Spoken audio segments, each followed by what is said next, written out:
What's popping, everybody? Welcome back to my YouTube channel. If this is my first time on your screen, hi, I'm Amy. You're welcome to my channel. And if this is not your first time, come closer.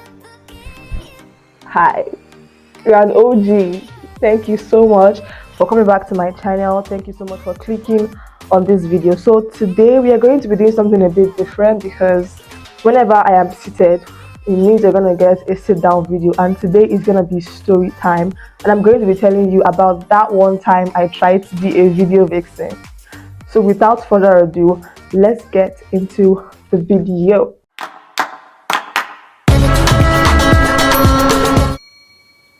So before we actually start, I have a guest. Let me show you the guest. Ta-da! I wanted to try a new thing where I would try telling you guys a story while I finish a bottle of wine. Oh no, while I drink wine, because I am a little bit light-headed and the littlest amount of alcohol just turns my head. So I barely take alcohol. So I want to see if I can tell you guys this interesting story whilst drinking. So see, I'm taking a risk, so you should just stay to the end of this video. Anyway, you're going to enjoy the story time, so it's not like I'm going to be forcing you. But don't also forget to subscribe if you have not. Like this video and leave a comment down below, because I'm sure that by now you already like my vibe. What are you waiting for? Okay, I'll pause while you comment. Let me just grab my cup for the wine. So I don't own a wine glass. I'm going to be using this disposable plastic cup. So let's have a taste of the wine. I think that's enough for now.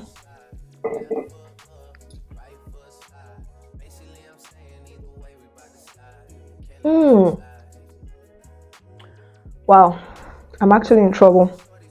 I'm actually in trouble. So, a story about that one time I tried to be a video vixen. Now, I don't really remember like the details of this story, but I remember like most of them. So let me just start.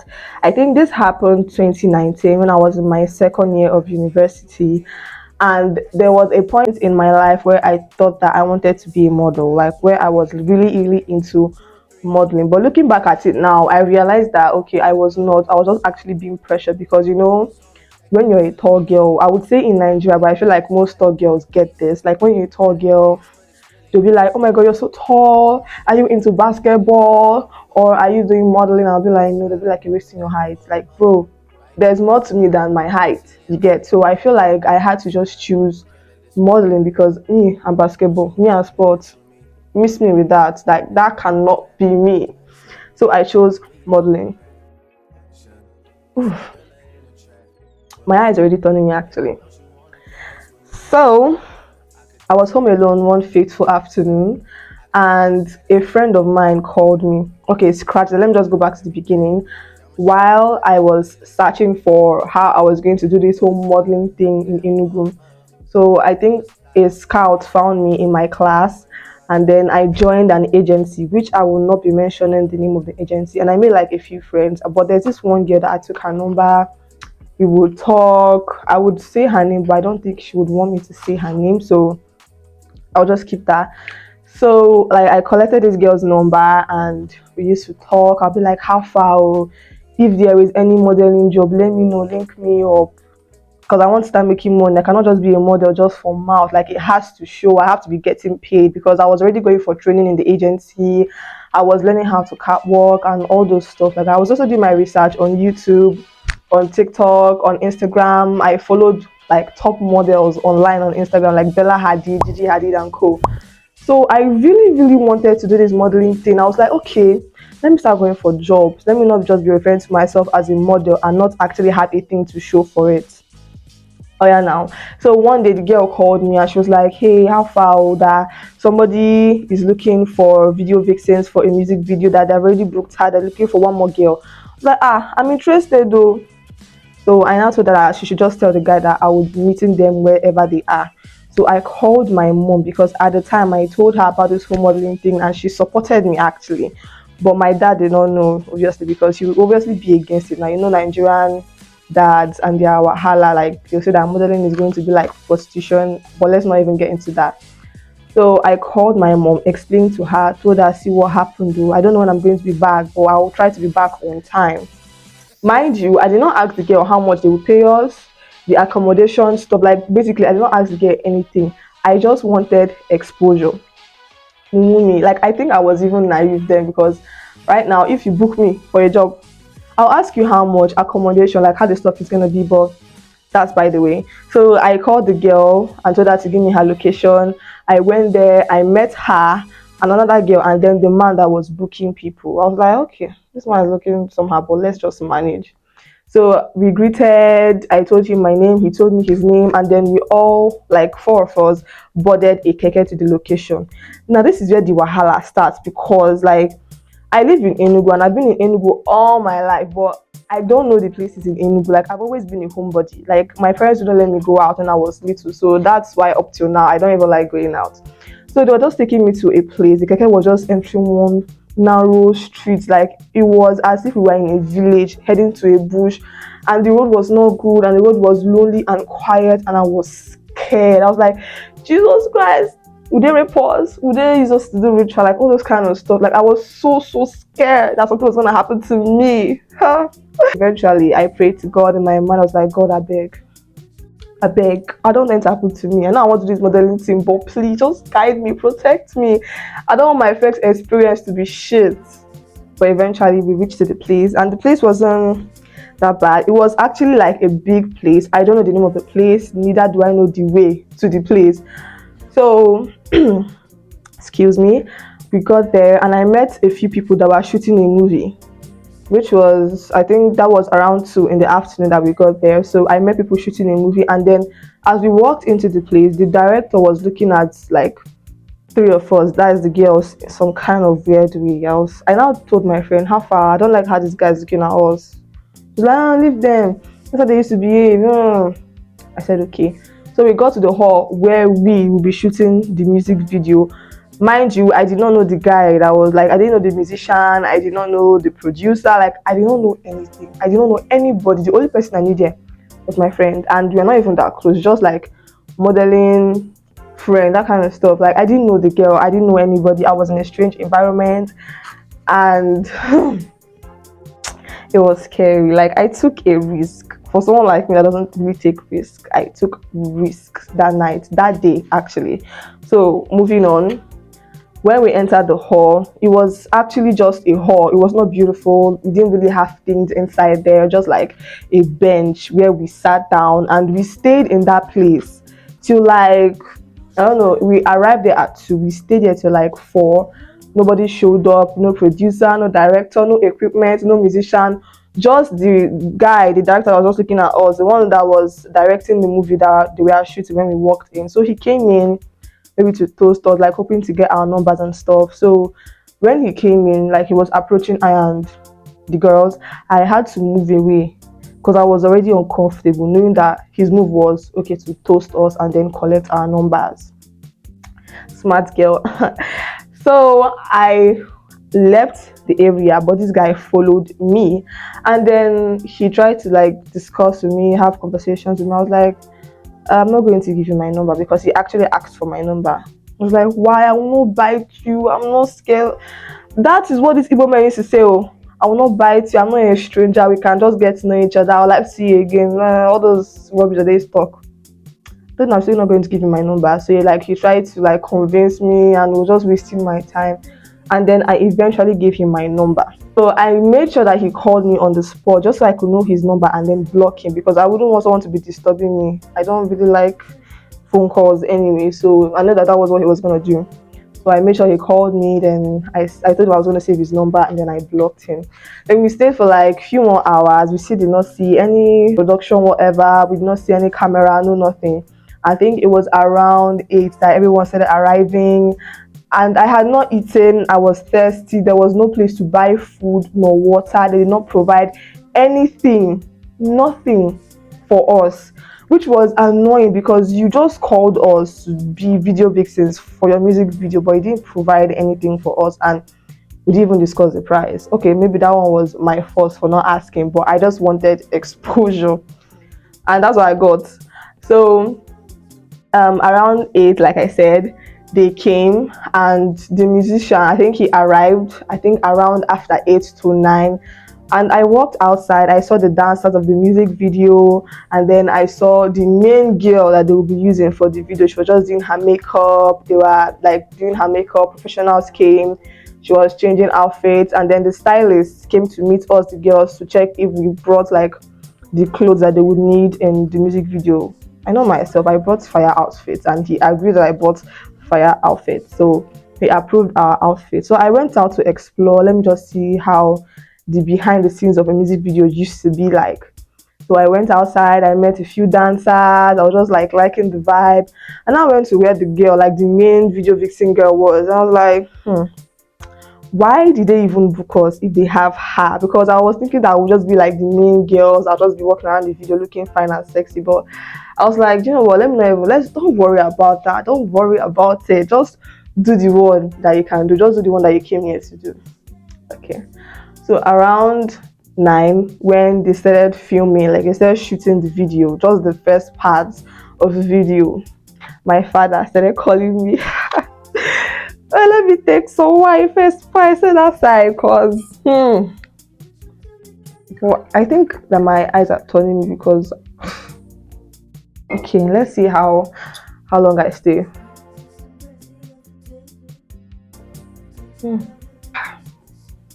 Okay, let's continue. My father called me, and at the time he was not around because he traveled, and whenever he travels he does this thing that every morning or evening he calls us. We are 4, so he would want to talk to 4 of us and ask us the same questions. How are you? Where are you? How was your day?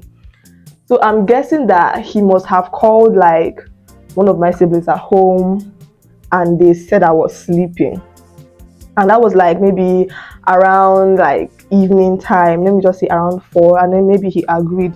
But then he called again around 8. He called me hoping that I would be awake by then, and he continued calling me because he didn't know that I was into modeling, or I was even trying to do this video vixen thing. Like my mom didn't tell him, I didn't tell him, because we both knew that he would not approve, but my siblings knew, and they tried to like they tried to lie for me. Okay, so he called, I didn't pick, I would snub the call. I was feeling bad because I don't know, I was just so scared, honestly. But even though that I enjoyed seeing different people dancing, the cameraman, the director, the producer, everyone was just there doing their thing. I was just there to be the video vixen, and I was kind of shy, but I was like, you know what, let me just step out of this shyness. I want to be a model, I want to be in this kind of industry, so I should probably stop being shy. So I snubbed my dad, I kept my phone, I was walking around, and let's say around 10, 11, they still haven't called us. Like they haven't told us to prepare safe. Like we're just there looking at, they must not wonder like, okay, when are we not going to go home? When are you going to call us to do this music video? Because even the dancers have not even showed, like they've not even filmed the dance as dancing. I was like, is this how music videos used to be? I was even asking my friend, and even the guy that brought us there, he was like that we should relax, we should calm down. Then around 11, my mom started calling me. She was like, how far, where are you, why are you not home, what's going on? So I tried to tell her that they've not even started. She was like, but I've been there since like 2 in the afternoon. Like she was like, no, that if it's like that, be coming home. I was like, no, mommy, no, now that this is the first time, I don't want them to just see me that as a mommy's girl. They will now say that they will not call me back for jobs, like all this kind of stuff, because I feel like they tend to notice this and they'll just be calling you mommy's girl, and then they will not call you back for a job because they'll feel like your mother will interfere. Now if you're in that kind of industry, I hope you would understand what I'm trying to say. So I was trying to explain to her. She understood for like a few minutes, and then she called back and started shouting at me that look at the time, it's already almost 12 in the morning and I'm not back home. And I was already feeling scared because I have never ever slept outside of my house. Never. Like that was like the first time. I didn't know anybody there. I hadn't eaten anything. I hadn't drank water. I was tired. I was hungry, and I still did not know how much they were going to pay us. I didn't know if I was even going to sleep in a comfortable place that night. So she called back again and told me to give the phone to the man that brought us there. Then I gave the phone to the man that brought us there, and then she was just talking to the man. The man tried to calm her down. She was like, okay, that she's gonna calm down and call me in the next hour. Fine. I was like, okay, maybe by then we'll just be done. One in the morning reached, and we still haven't done anything. Ha. I was like, what's even going on? Like, they are still shooting like the first side, like the first scene where the guy was just sitting down and singing, and they had to like shoot it like 10 times. I don't even know. But I was not getting what was going on. I was already tired and exhausted, and my dad was still calling me. I was like, okay, what if this man is now like in Enugu and they've been lying to him that I'm sleeping, but I'm not in the house. But I'm sleeping, but I'm not in the house. Like, oh my God. I was already so scared. So he called. As usual, I snubbed. I was feeling bad, but I still wanted to do this thing because I don't know. I can't just allow my parents to drag me back from what I really wanted to do. So I snubbed him, and I was at least happy that my mom was supporting me in all this, and she was trying to understand what I was trying to get into. But I know that she was also scared. Nigerian mothers, she was also very, very scared because we didn't know anybody. She didn't know anybody there. I just called her and told her, see what happened, like this, and that. She talked to the man and then she agreed. And then around one, they still haven't done anything. So my mom called me and told me to give the phone to the man that she's coming to pick me up. I was like, wow, so this is actually going to happen. Like, they will see me as this mommy's girl in this industry. They will not respect me. They will not want to book me for jobs again. Let me take one wine first before I finish my story. Wow, I've not even gone half and I'm already feeling tipsy. Yes, me being tipsy. Shit. So, as I was telling my story, the man explained to her where we were, and then she came to pick me up. When she came, I thought that she was gonna beat me because her face was scary. Like, I was so scared that she was gonna beat me there. Because I was already scared that, okay, she's gonna embarrass me by taking me back home while everyone was there, like looking at me, like they already knew me. Now adding the beating part. Jesus. Because I was like, how old then? I think I was like 17. I was 17 in 2019. Yeah, I was 17 years old. So I was kind of still a minor. And she could beat me there. So I was scared. But when she got there, she just told me to enter the car. She didn't say anything to anybody. She just picked me up and brought me back home. I was feeling so sad because, wow, I just missed a paying job. Like, I know that they were going to pay these girls much because they wasted their time, and maybe they would have finished around like 3 in the morning because maybe that was the plan all along. But the man that even brought us there, they never even tell us that was the plan. It was so annoying. So she brought me back home, and when I woke up the next day, I called my friend. I told her how far, like, how did everything go. She was like, let me finish this call if I tell you guys what happened.